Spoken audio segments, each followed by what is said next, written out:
lovely people, Nina here. So in October I've read a good chunk of books so far. I had kind of a reading slump in September.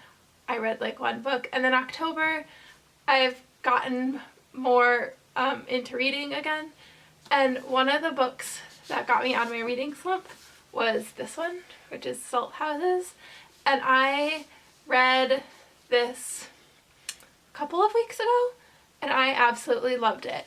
And then this week I was going through like my library app, the Libby app, and the audiobook for They Called Me a Lioness came up to rent, and so I checked it out and I read this one this week, and I read this in like 2 days, maybe 3 days. I read it really quickly and I really loved this. So this week I decided that I would talk about both of these books. We'll start with Salt Houses. I read Salt Houses because I think it's really important to be talking about Palestine right now, and talking about everything that's been happening there. I have a few videos where I've been talking about it because it's just awful and there's a genocide happening, and so along with talking about it, I feel like it's really important to read stories by Palestinian people about Palestine. So one of the ones I read was Salt Houses, and this book is amazing. The writing in this just had me like turning the pages and like had me very sucked in. The story is just phenomenal and it is so sad. This follows Alia and her whole family, and in the front it gives a family tree, which I thought was very helpful. So it like has a whole family tree, because they all have, so it follows Alia and her family, and then Salma and Hussam, and Alia's husband Atif. It starts on their wedding day, and it talks about her wedding and her marrying Atif, and it then goes into it talks about their forced displacement from Palestine and how they end up living in Kuwait, and that's where she raises her family. And it talks about her brother who stayed back to resist the Israeli army and the Israeli occupation, and the tragedy that comes with that. And it talks about, instead of like focusing primarily on like Palestine, which obviously does because all the people in it are Palestinian, it talks about more of the trauma and the generational trauma of this family and what they've faced from losing people and family in Palestine, and Alia losing her brother, and being forced to have to relocate.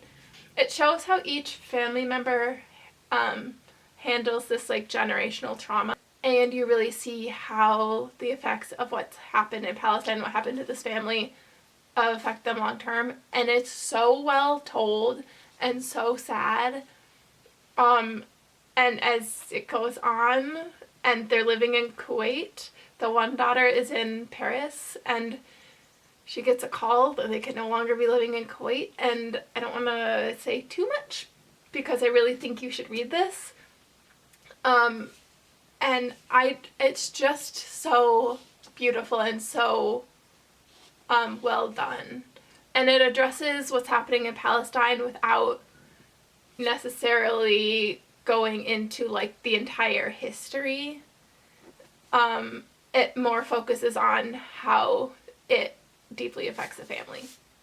and I, like, 5 stars, loved this. It made me cry. We got a copy to put in our little library so the other people can read it. I borrowed this copy from my mom, and she was like, you'll love this, because I really did. And I did, and I cried. The next one I read was They Called Me a Lioness. This one, I hadn't heard much about it, but I saw it, I don't know if I got this one at a local bookstore maybe, and I read the back and it sounded really good. This is about Ahed Tamimi, who I hadn't heard about until I read her book.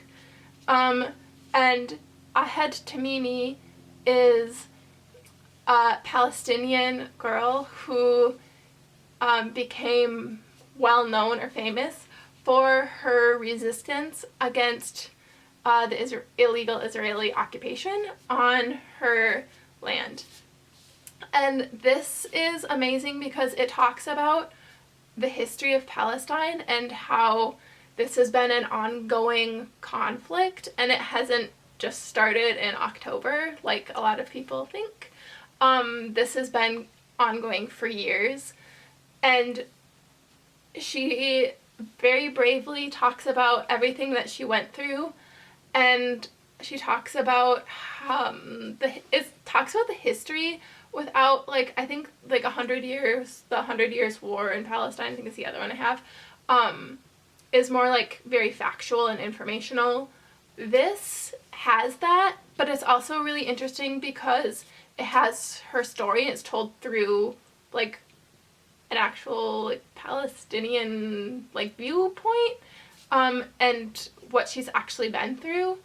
And so it's, if you want something that's a little less, like, it has, like, facts, but also her story, I would really suggest reading this. Again, I found the writing really compelling and really just, like, eye-opening, and there's just, like, information that I didn't necessarily know, and she talks about, like, why they throw stones as an act of resistance, and it was just amazing to read about someone so brave and strong, and how to this day Palestinians are still fighting and resisting, and it's amazing. In this, she also talks about the United States and the United States' complicity in this, and with giving money and weapons to Israel, and how they've basically fueled or helped fuel this ongoing crisis and genocide. And I feel like behind me, I don't know if you can see it in all my videos, but I have Obama's Hope poster, and I feel like it's very important to talk about the fact that Obama gave millions, I think she said. He was one of the top, like, presidents to give money. I haven't looked at to how much Donald Trump has given, but Donald Trump has been an awful issue within itself because he's been fueling, again, all of this. But I feel like having Obama behind me, I need to address that he donated billions of, not donated, but gave billions of dollars in weaponry to Israel that just fueled this genocide. And as much as I loved him as a president, no politician is, like, should be put on a pedestal, and, like, I don't know. So I feel like it's very important to acknowledge the fact that I have him here on a poster, and, like, I have his Hope poster behind me, but I feel like it's important to acknowledge the fact that in this she talks about the amount of money that he gave to Israel. This is an amazing book, and she's just so strong and brave.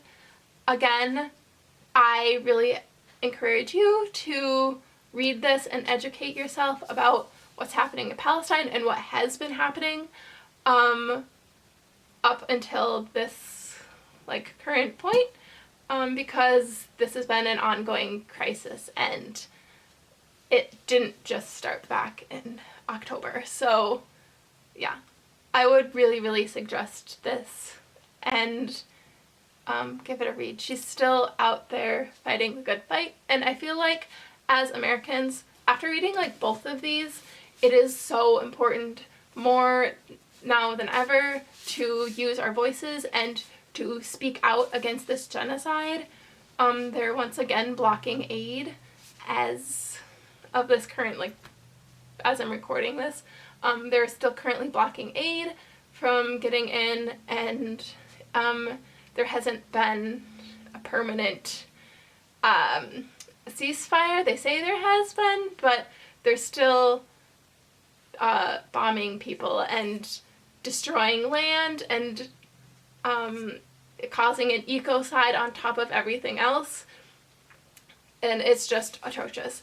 So I really encourage you to read both of these books and just to learn more about what is happening with Palestine and why we need to be talking about this. So yeah, I loved them both, read them both in October, and please make sure you read these if you want. I have a few other books on Palestine that I also plan to read.